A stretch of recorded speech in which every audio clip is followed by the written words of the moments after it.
মাননীয় সদস্য রুমিন ফারহানা, ব্রাহ্মণবাড়িয়া। মাননীয় স্পিকার, আপনাকে অসংখ্য ধন্যবাদ। মাননীয় স্পিকার, আমরা লোডশেডিংই বলি আর মেরামত শেডিংই বলি, গ্রামাঞ্চলে 10 থেকে 12 ঘন্টা বিদ্যুৎ থাকে না, এটাই হলো বাস্তবতা। আমার মাননীয় মন্ত্রীর কাছে আমার বিনীত প্রশ্ন, মাননীয় মন্ত্রী এই মহান সংসদে দাঁড়িয়ে আমাকে কথা দিয়েছিলেন যে 1 মের মধ্যে আশুগঞ্জ ফার্টিলাইজারে গ্যাসের সংযোগ দেয়া হবে।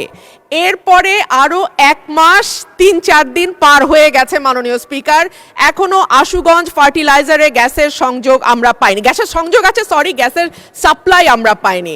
মাননীয় মন্ত্রী কি দয়া করে বলবেন যে আশুগঞ্জে আমরা কবে গ্যাসটি পাবো? ধন্যবাদ মাননীয় স্পিকার। মাননীয় মন্ত্রী।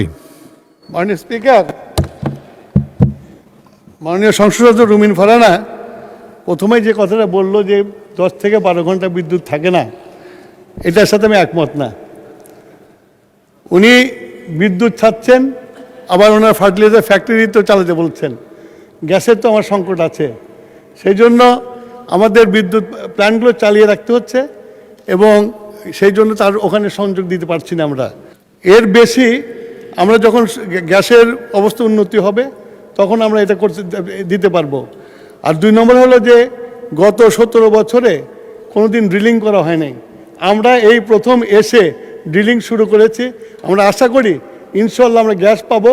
গ্যাস পাওয়ার পরে আশুগঞ্জ ফার্টিলাইজার, যত ফার্টিলাইজার ফ্যাক্টরি আছে সব ফার্টিলাইজারে আমরা সংযোগ দিতে পারবো।